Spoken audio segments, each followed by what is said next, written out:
right, Shalom. First and foremost, I'd like to begin by giving all praises to Yahweh, Bahashem, Yahushai, Bahashem Rakakwadash, double honors to the apostles and the elders, a great millstone, and Shabbat Shalom to the fully elect. Being transparent, this is a third take. Something's going wrong with my phone, so I'll try this again. And to, not that it's important, but this is actually the third different lesson I've tried to do. So with that being said, as you can see from the title of this video, it is Idumea will fall, or Idumea will be destroyed, one of the two. But essentially, I mean, it's really as simple as that. Idumea being Edom, they will fall. They will be destroyed.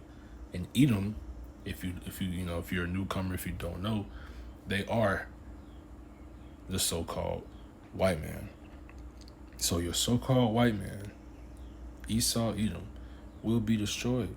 America, Babylon, will be destroyed. And it has to be. Right? It has to be. So I'll read this. Let's start at Revelation 18:1. It says, "And after these things I saw another angel come down from heaven, having great power, and the earth was lightened with his glory. And he cried mightily with a strong voice, saying, Babylon the great is fallen, and has become the habitation of devils, and the hold of every foul spirit, and the cage of every unclean and hateful bird. For the nations have drunk of the wine of the wrath of her fornication." Her meaning Babylon, right? America, the great whore, right? It says, "And the kings of the earth have committed fornication with her, and the merchants of the earth are waxed rich through the abundance of her delicacies," right? Because, America and all these other nations are always in cahoots with each other, they're always in bed with each other. They always are trading and at conferences and, just doing things that the nations do. Right? Now, verse 4. All right, it says, "And I heard another voice from heaven saying, Come out of her, my people." Who are her people? Right, not her people, but who are those people, right? My people. Israel, Jacob, right? Your so-called blacks, Latinos, Native Americans, right? It says that ye be not partakers of her sins, and that ye receive not her plagues. For her sins have reached unto heaven, and the Most High have remembered her iniquities, right? So you don't want to take part in her plagues, right? You don't want that. You don't want to be caught up in that, right? You want to be a part of the elect, right? Which as of now in this point is the hopeful elect, right? The 1/3, the great multitude, right? That's the side of salvation you want to be on, right? So, but what's coming to America, verse 6, it says, "Reward her, even as she rewarded you." How did America reward your so-called blacks or Negroes, Latinos, Native Americans? How have we been rewarded by America? Through hardcore bondage, slavery, Jim Crow laws, segregation, all of these different types of things. You had red line cities. You had gentrification. I mean, the list goes on and on. Discriminate. The list goes on and on and on, right?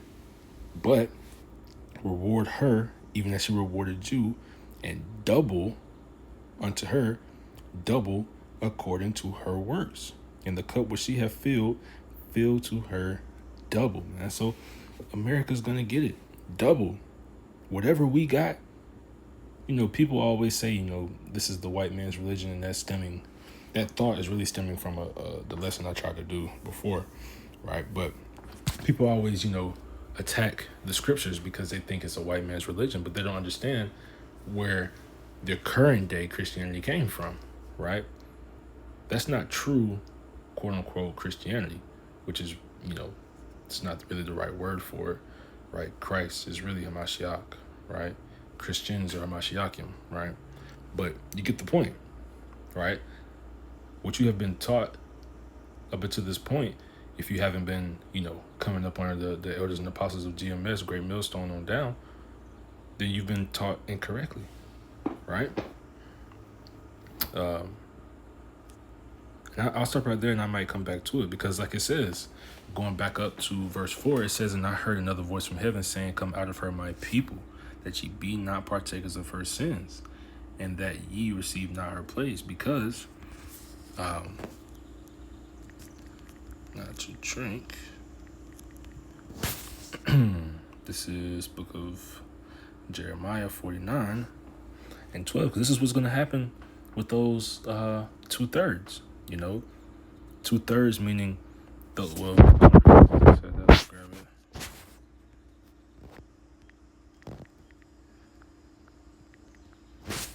This is the book of Zechariah chapter 13, right? And this is where the 1/3 I said earlier and the 2/3 are coming from, right? So Zechariah 13 and 8, it says, "And it shall come to pass that in all the land, saith the Lord, 2 parts therein shall be cut off and die." 2 parts of what? Jake. "But the third shall be left therein. And I will bring the third part through the fire, and will refine them as silver is refined, and will try them as gold is tried. They shall call on my name, and I will hear them. I will say, It is my people, and they shall say, Yahweh is my power," man. So this is where the 1/3 and 2/3 come from. 2/3 has to be cut off and die, So for those 2/3 that have to be cut off, who are those 2/3? Those 2/3 are those who would not hearken unto the voice of Yahweh Shem Yahushua. So let's read Jeremiah 49 and 12. "For thus saith the Lord, Behold, they whose judgment was not to drink of the cup have assuredly drunken," right? Because who was not supposed to drink of the cup? Israel. It was supposed to be an easy life for Israel, but through Israel's sin and iniquities, right, we were placed under curses, and it had to be this way, right? But again, that's why you have to come out of her, so that way you don't have to come out of her, meaning what? Come out of Babylon, their ways of life, so on and so forth, right? Because getting back to the title, they will be destroyed, right? But if you're wrapped up in them, if you're in cahoots with them the same way as these other nations are, then you're gonna have to take partake in that destruction, right? So again, from the top, verse 12, "For thus saith the Lord, Behold, they whose judgment was not to drink of the cup have assuredly drunken. And art thou that he shall altogether go unpunished? Thou shalt not go unpunished, but thou shalt surely drink of it. For I have sworn by myself, saith the Lord, that Basra," which is Edom, "shall become a desolation, a reproach, a waste, and a curse, and all the cities thereof shall be a perpetual waste." Right? So this place is going to be destroyed, but you can't be wrapped up in it. Salakia. You can't be wrapped up in it. So this is Micah 2 and 10. Right? It says, "Arise ye and depart, for this is not your rest, because it is polluted." What is that? This land, America, right? "It is polluted, it shall destroy you, even with a sure destruction." This place will drag you down with it. That's why you have to come up out of it, right? You can't partake in her sins. You got to come back, repent, come back to the ways of Yahweh B'Shem Yahushua, right?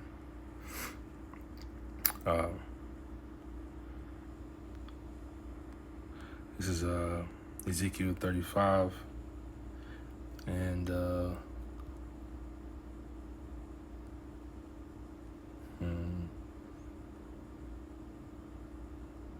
could really read it all, to be quite frank. So why not? This is Ezekiel 35 and 1. It says, "Moreover, the word of the Lord came unto me, saying," because this is all about the destruction of Esau, Edom, right? This is what's going to happen. Verse 2, "Son of man, set thy face against Mount Seir, and prophesy against him," Mount Seir referring to Esau, Edom.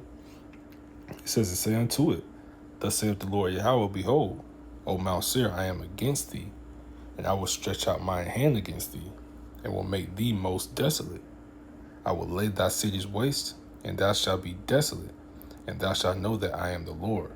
Because thou hast had a perpetual hatred, and hast shed the blood of the children of Israel by the force of the sword in the time of their calamity, and the time that their iniquity had an end.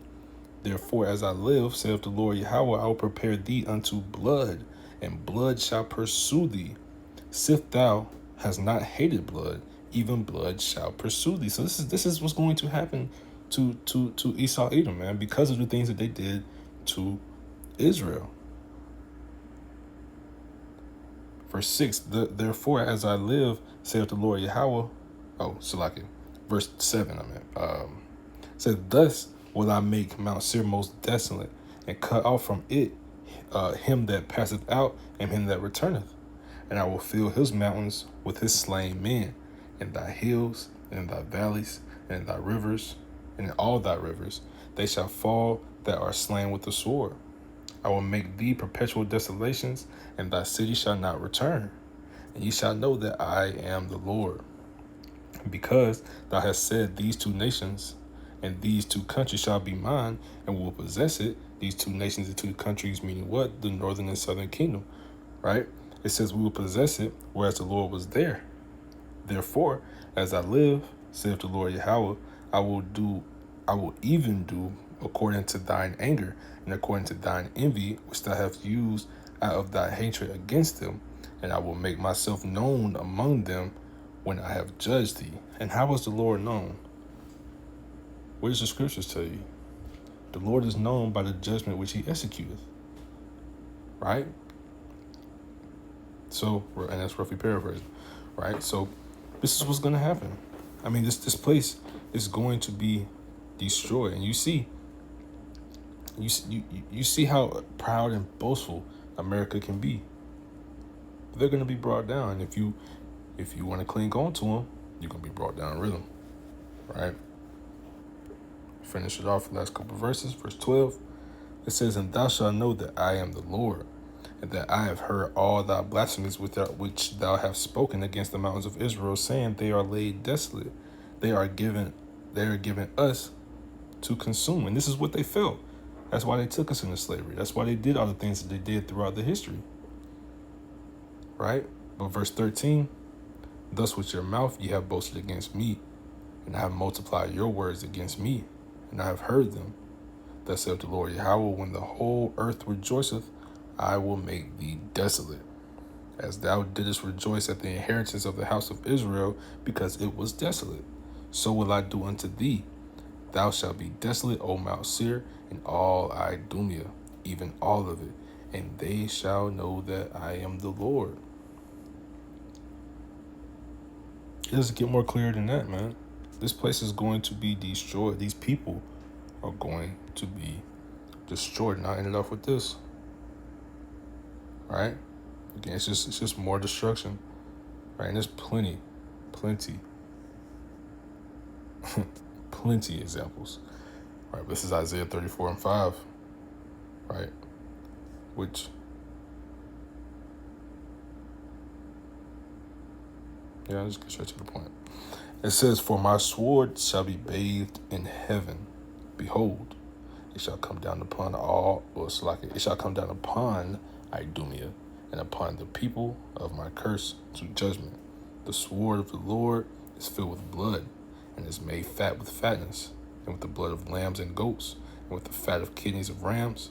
For the Lord hath a sacrifice in Basra, and a great slaughter in the land of Idumea. This is what's going to happen to these people. They're going to be as a sacrifice, full of blood. That's why the scriptures say, who is it? Well, let's just go to it and read it.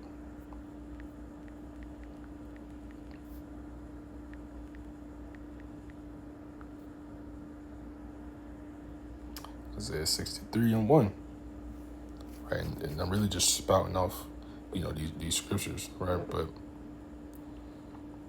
it says, who is this that cometh from Edom with dyed garments from Basra? This is that glorious in his apparel, traveling in the greatness of his strength. I that speak in righteousness, mighty to save. Wherefore art thou red in thine apparel, and thy garments like him that treadeth in the wine fat. I have trodden the wine press alone, and of the people there was none with me, for I will tread them in mine anger, and trample them in my fury, and their blood shall be sprinkled upon my garments, and I will stain all my raiment. For the day of vengeance is in mine heart, and the year of my redeemed is come. So you want to be the redeemed. You want to be the 1/3, the elect. You want to be those who get beamed up in the chariots when Yahushua and the angels return, right? That's the side that you want to be on. So you got to come out of her, because Idumea is going to be destroyed. So quick but Lord willing edifying lesson. I'm going to end by giving all praises to Yahweh, Bahashem, Yahushai, Bahashem Rakakwadash. Double honors to the apostles and the elders of Great Millstone. And Shabbat Shalom to hopefully lit.